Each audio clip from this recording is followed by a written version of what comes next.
Skin TikTok sometimes makes me want to pull my hair and skin out. Skin off? But there may be some good hacks in there, so let's check those out. Huge thanks to Bioderma for sponsoring this video. Let's get started. Have you tried slugging? Oh yeah, people love this.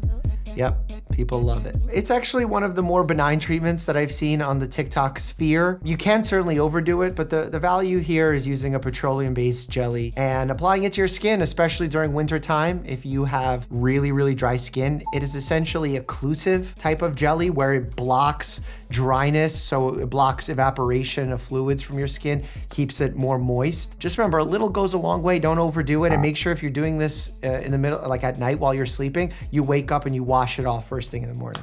I didn't remove my eyelashes before my facial. Oh no. Oh no. Oh no, the eyelashes are gone. I mean, they would have come off in that same way either way, so I guess it's not that big of a deal. I used to wash my face so violently. Yeah, you don't want to wash your face too violently. That can actually lead to more inflammation because you want to take off the superficial, dry, dead skin, but you don't want to overly rub because rubbing creates friction, it creates heat. It actually encourages your body to release inflammatory markers to stimulate inflammation. I used to be like a dude. Have you seen men wash their faces? Actually, I haven't because most men don't wash their faces. This is the weirdest sport ever. What is this? What? It's called nose pulling. Is this similar to like where they take watermelon and they see how many rubber bands they can get around it, but they replaced watermelon with human hands? Two participants are tied together by a rope around their faces, and they have to push as hard as possible to... There's so much sensitive cartilage there. Look, there's no bone. But the reason behind this game will shock you. There should be no reason to play this game. This game was created to make players stronger and better at dealing with pain. I mean, there's got to be a better way. Would you dare to try this? No, don't try it. Don't dare. You're going to damage your face. You're going to leave long-lasting scars. It's so bad. Like, a cut can heal, but like pressure wounds like that, they can be so debilitating that they don't heal well and you scar terribly. Oh, we got, looks like burns.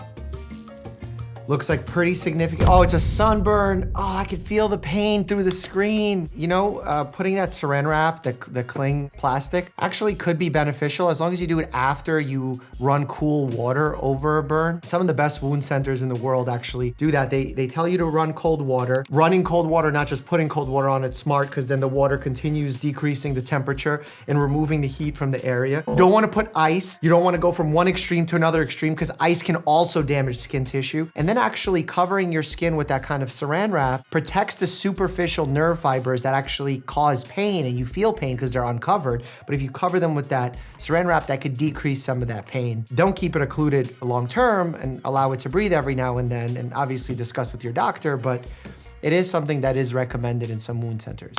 Whoa! Whoa! What was it for coming here? They definitely did something to it. They hijacked it.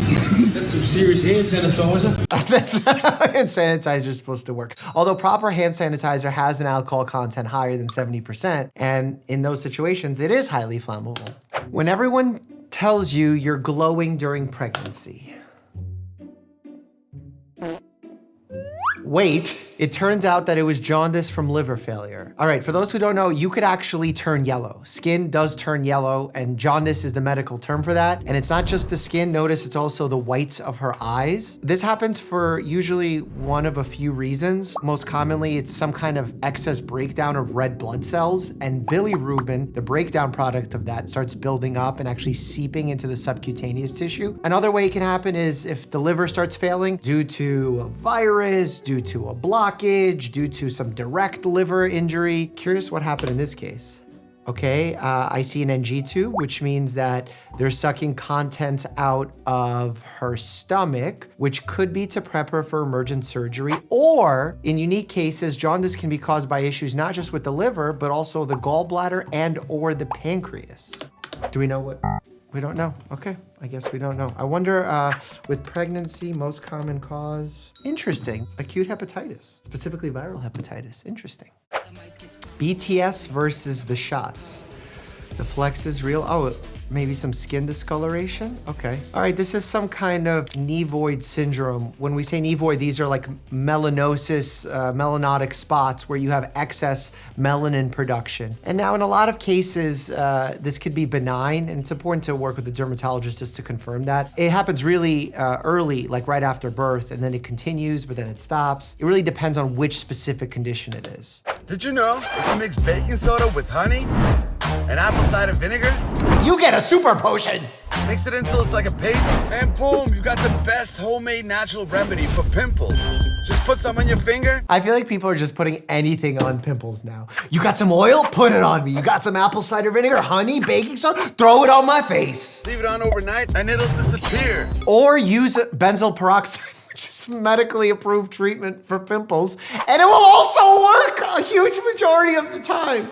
IDC nothing takes off makeup better than dish soap. I mean, there's some other products like the micellar water from Bioderma that takes off products a lot better than that. And why I say a lot better is because dish soap is a degreaser. It's meant to literally melt oils off of pantry.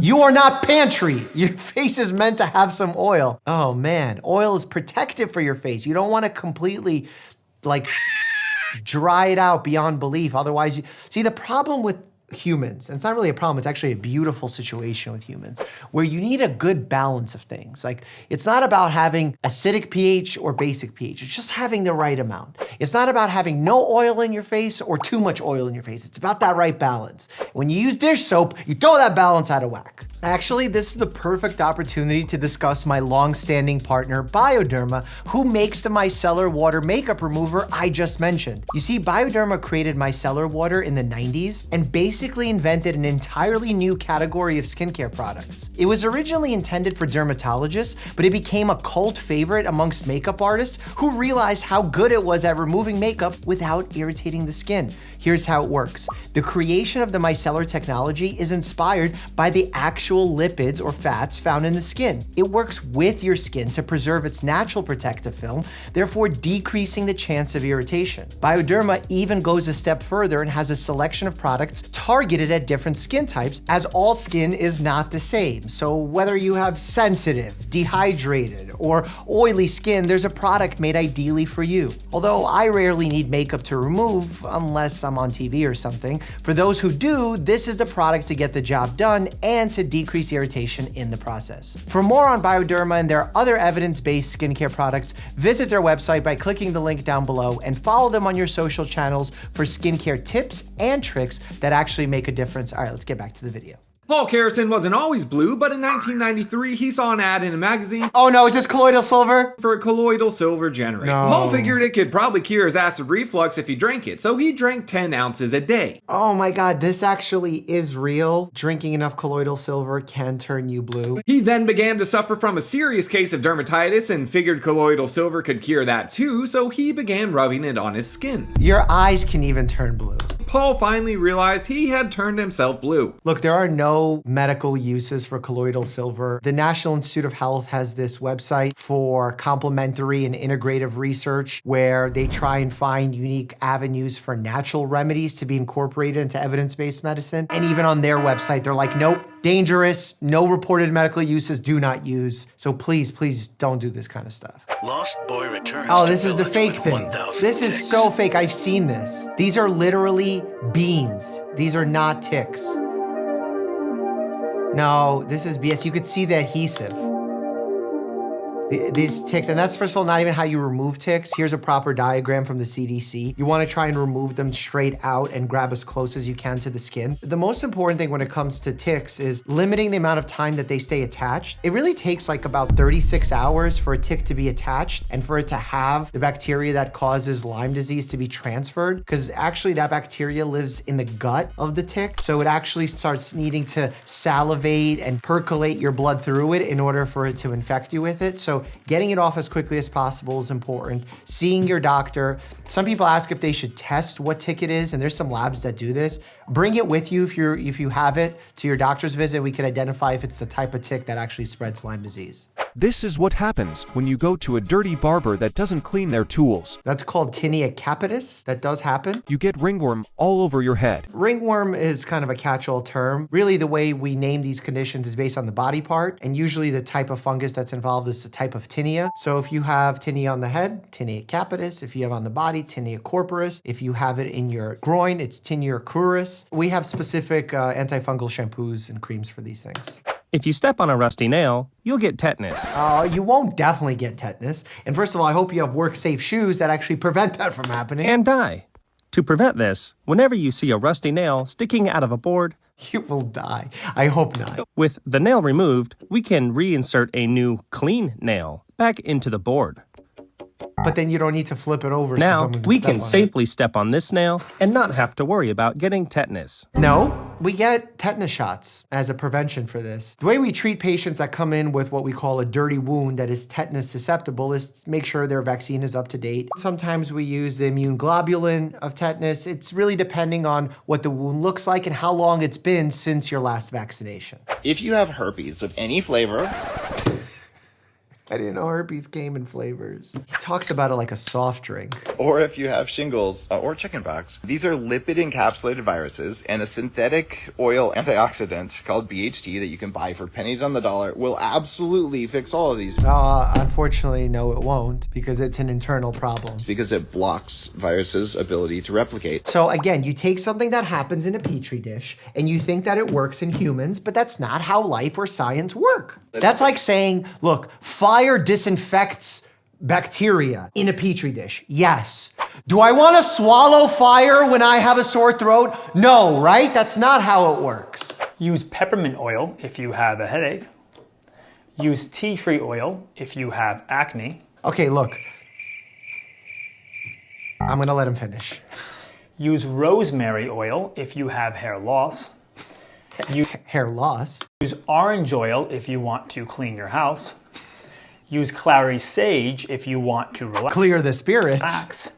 And use chamomile oil if you want to sleep better. All those things are so harmless if you do them in small amounts, and they're for conditions that aren't necessarily life or death. So I'm not gonna badmouth that video. I will just say that the evidence on all of those is almost non-existent, with the exception of like tea tree oil for acne. It has some like a modicum. I never use that word. It's such a nice word, a modicum of evidence for it, but it's like not the greatest level of evidence. So if you have like mild acne and you want to try something, you could try tea tree oil, but like I don't recommend it first time. Like, I don't understand. There are things that are proven to work, and not all of them work all the time. That's why we have first line, second line, third line treatments, but we know that they work, and we also know their side effects. But then people are like, nah, I'd prefer to go with the thing that doesn't have the evidence that it works.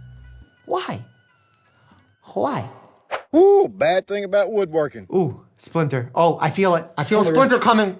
Oh, it's gonna be deep, and it's in a bad place. It's in a bad place. It's in the finger. Is it in the joint? Oh my God.